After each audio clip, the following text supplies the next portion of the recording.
welcome back to our camping fridge tests. Again. Right, again. Gareth, thanks for joining us once again. Good. Right, Yeah. it feels like seconds ago that we just did the last one. Could be. All right, so this is off to test number 4. So the insulation test, what are we doing?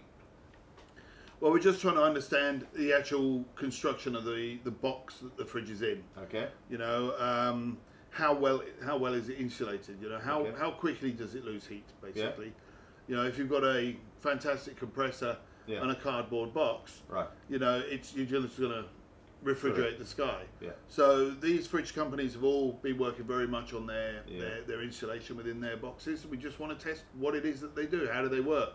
How So we're well turning do it they into a cooler box, an S-key. Yeah, basically, yeah. Run it to a temperature, turn off the compressor, Yeah. let's see how fast it warms up. Okay. All right, so what temperature are we going to cool them down to, and how are we going to do that? Okay, we're going to run it to -10, we thought sounded like a good number. Yeah. There was just an arbitrary number we picked. Okay. We're going to use an external sensor to check the fridge temperatures, because from our 12-hour test, we found that there was some variation. Okay. So to make it an even playing field, we're going to run them all to within half a degree of each other. Okay. -10 was a good number. Yeah. And then that way also when we leave the fridges, we can actually see the temperature inside the fridge without having to open it to see what's going on. Now, once again, we have filmed all of those. So for 2 hours, if you want to see the footage, for 2 hours, it's concentrated on the external fridge monitors starting at -10, and you can see it tick down for 2 hours and ending up over there. We're not going to bore you with that. We're just going to go and discuss what we're doing. So now we're getting the fridges down to -10. We're going to leave it for 2 hours, but what are we doing with the water? Right, so what we've done is we've thought, let's make this pretty easy as well. So we've refrigerated 4 bottles of water in my fridge. So in your home fridge? In the home fridge, we've got a 3.2, a water bottle that's been in the home fridge, all at the same temperature. Yes. All on the same shelf, doing the same thing. Okay. And we just pull them off. So giving them all the same basis. So every single one of them, we've got insulation obviously in here. You've got your air conditioning, so the ambient temperature is the same. All the fridges are measured with an external temperature gauge down to -10 or there and thereabout. And the water's from an external source as well. Yeah, at the same temperature. Stick them in there. Open the fridge up, drop them in on top of the frame that we had in there before, the box in there before, with the external temperature in the same place for each fridge. Yeah. Close the lid, wait for 2 hours, check what the temperature was. Okay. And you know, just purely from that, the numbers should tell us how they work. Right. So let's go through the results, and then we can discuss why we've done something like this and how this is going to affect some of the other results that we've done already. Yeah. Okay. Yeah, so I mean, let's. Okay, so all the fridges started at, we said -10, but actually they're around about -10.5. Okay.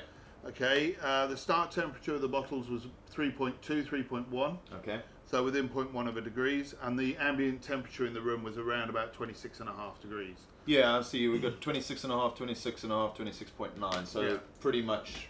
All there and there and thereabouts. So nothing that's going to hurt. Again, the results will be there, and you can interpret them the way you want them.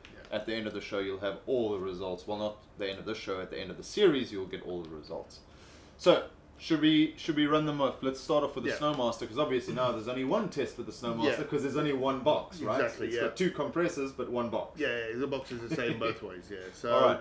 After 2 hours, the fridge was at 6 degrees centigrade. Okay, so from -10.6, we've gone all the way down to, we've gone up to 6 degrees Celsius. So it's warmed up rather quick. Yeah, and the water bottle was 4 degrees C. Okay. So the water temperature was 4 degrees C inside the bottle. Okay. Yeah. Right. So it basically, by putting the water in there at 3.2 and at -10, it obviously cooled. There was a lot of cooling going on. Yeah. And now we've got the internal temperature is at +6, but the bottle temperature is only at 4 degrees Celsius. So it's starting. You can see that there is heat escaping somewhere along the line. All right. Good. So the ARB. Yeah. After all of that, again, same things all at the beginning, but the 2-hour fridge was at 9 degrees C after 2 hours. Okay. And the bottle was at 6.4 degrees. Okay.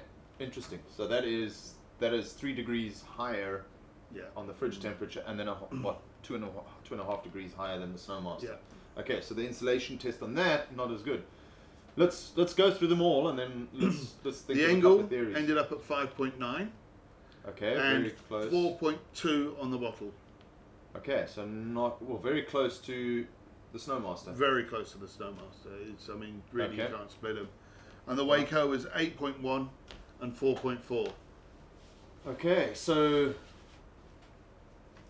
all right. So obviously the SnoMaster kept the coldest, but the Engel very close to it, can't split the two. Very interesting. The Engel and the Waeco are both metal boxes, and the Waeco and the ARB are both plastic boxes. Yeah, I think it's they've also something got to do quite a with good seal on the top as well when you pull them down. Both the Engel and the SnoMaster have that clip that locks it in place. I know the ARB one does as well. Yeah. But again, it's just maybe they're plastic. Maybe it conducts, or the PU foam inside. I mean, I don't think the outside frame is that much of an issue. You don't think? I think it's all about the PU foam inside and the actual lid itself. It was just the first thing that came to my mind right now thinking about it. You got two metal boxes, and they're pretty much the same. Although saying that, the Waeco went up to 8.1 degrees. Interior temperature was 4.4 on the bottle, so the bottle kept cool pretty well. I mean, 4.4 versus 4.2 versus 4, that's really good. The ARB conked out somewhere along the line, 9 degrees and 6.4. I mean, there's a 2.5 degrees difference on the water temperature, and that's really what we're looking for over here. The fridge temperature, we measured the fridge temperature because we want to see that our test is, if the variable's too big, if our fridge temperature was like positive 10 and the water bottle was still at 3, you know, we'd have to redo the test, and that's why we run the two. But I think the result here really is the water temperature, and the 3 fridges keeping it below 5 degrees Celsius, great, and the ARB going above 6 says a lot about, if you take the last test that we did on 12-hour test, and I think the Waeco and the Engel did really well over there. Yeah. But if you now add the insulation to this, how well would they have done if we were opening and closing that fridge? Well, and I think this is. It's part of it, isn't it? You know, there's heat escaping somewhere. Yeah. You know, the ARB and the Engel and the Waeco rather to be at 8.1 and 9. Yeah. Somewhere the heat is escaping. Yeah. And or getting in. Actually, the cold's escaping, but the heat is getting into it. And I think a lot of it could be the seals on the lids. It could be the actual polyurethane, the insulation in the box. It could be. Just before somebody says something at this point in time, again, if you look at the first episode we did, all of the temperature gauges were strapped to where the bottle is, so that's all measured in the same place inside the fridge. So you know, just as you're saying, heat escaping, people are thinking maybe we got a little bit higher than the rest, and that's why hot air rises. But that's not the case over here. No, everything's all measured, on the same frame, the whole bang shoot. Yeah. So the insulation test on its own over here, SnoMaster and Engel, I think, did exceptionally well on this test. But this is now just adds a little bit of more suspense to the end results, because now we've got really good results for SnoMaster in the beginning, and then we've got really good results for Engel and for Waeco in test number 3, test number 4. You know, again, the guys are pretty close. Some of them are way out.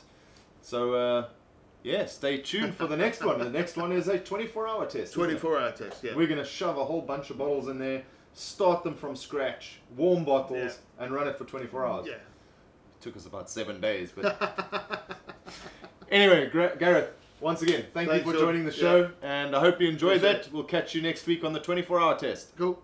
Cheers.